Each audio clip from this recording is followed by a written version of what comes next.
Hi అండి, నమస్తే. Welcome back to mama's kitchen. నేను మీ సుమతి. ఈరోజు వీడియోలో పచ్చెనగపప్పుతో మసాలా వడలు ఎలా చేయాలో చూపించబోతున్నామండి. వడలు పైన క్రిస్పీగా లోపల సాఫ్ట్గా చాలా బాగున్నాయండి.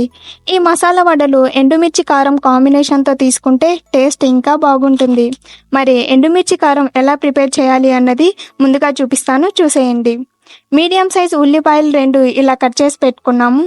అలాగే మీరు తినగలిగే కారంని బట్టి ఎండుమిర్చి తీసుకోండి. అలాగే ఒక 5 వరకు వెల్లుల్లిపాయలు తీసుకొని రెడీగా పెట్టుకున్నాము. ఇప్పుడు వీటిని మిక్సీ జార్లో వేసుకొని రుచికి సరిపడంత కొద్దిగా ఉప్పు వేసుకొని కొద్దిగా వాటర్ పోసుకుంటూ మిక్సీ పట్టుకోవాలి. చూడండి, ఎండుమిర్చి కారం రెడీ అయిపోయింది. ఇప్పుడు ఎండుమిర్చి కారంని బౌల్లోకి తీసుకొని పక్కన పెట్టుకుందాం. ఎండుమిర్చి కారం ఎలా ప్రిపేర్ చేసుకోవాలో చూసారు కదండి. మరి ఇప్పుడు మసాలా వడ ఎలా ప్రిపేర్ చేసుకోవాలో చూపిస్తాను, చూసేయండి.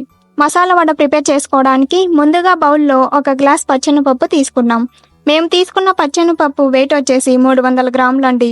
ఈ 300 గ్రాముల పచ్చెనపప్పుకి సుమారు 18 దాకా వడలు వస్తాయి.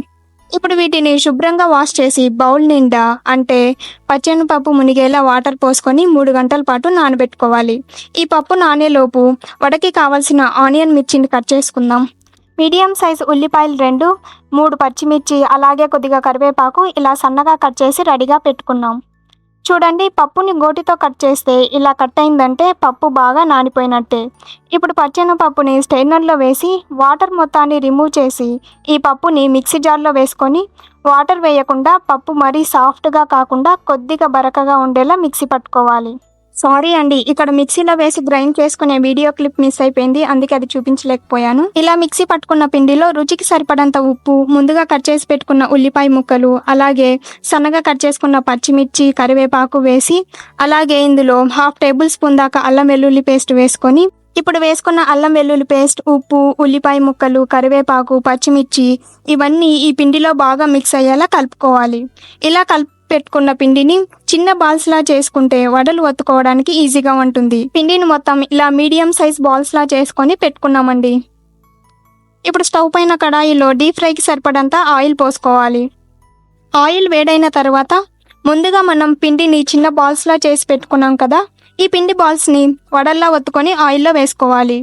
సేమ్ ఇలానే మిగిలిన పిండి బాల్స్ని కూడా 2 చేతుల మధ్య పెట్టుకొని రౌండ్గా వడల్లా ఒత్తుకొని ఆయిల్లో వేసుకోవాలి. ఈ వడలు మరీ సన్నగా కాకుండా మరీ లావుగా కాకుండా మీడియం సైజులో ఉండేలా పిండిని ఒత్తుకోవాలి. ఇప్పుడు మంటని మీడియం ఫ్లేమ్లో పెట్టుకొని వడలు కరకరలాడుతూ క్రిస్పీగా 2 వైపులా గోల్డెన్ కలర్ వచ్చే వరకు ఫ్రై చేసుకోవాలి. చూడండి, వడలు ఈ కలర్లోకి వచ్చిన వెంటనే జల్లి గరిటెతో ఆయిల్ నుండి సపరేట్ చేసుకొని ఒక ప్లేట్లోకి తీసుకోవాలి. అంతేనండి, ఆయిల్లో ఫ్రై చేసిన పచ్చిమిర్చి, కరివేపాకు, అలాగే ముందుగా ప్రిపేర్ చేసుకున్న ఎండుమిర్చి కారంతో సర్వ్ చేసుకుంటే మనం చేసుకున్న కరకరలాడే మసాలా వడ రెడీ అయిపోయింది. ఈ మసాలా వడలు మార్నింగ్ బ్రేక్ఫాస్ట్గా కానీ లేదంటే ఈవినింగ్ టైంలో స్నాక్స్గా కానీ ఎండుమిర్చి కారంతో వేడిగా మసాలా వడలు సర్వ్ చేసుకుంటే చాలా టేస్టీగా ఉంటాయండి. మరైతే మీరు ఇంట్లో ట్రై చేసి ఎలా ఉందో కమెంట్ చేయండి. ఈ వీడియో మీకు నచ్చినట్లయితే లైక్ చేయండి, షేర్ చేయండి. ఇలాంటి సింపుల్ అండ్ టేస్టీ రెసిపీస్ కోసం మా ఛానల్ని సబ్స్క్రైబ్ చేసుకోండి. బాయ్.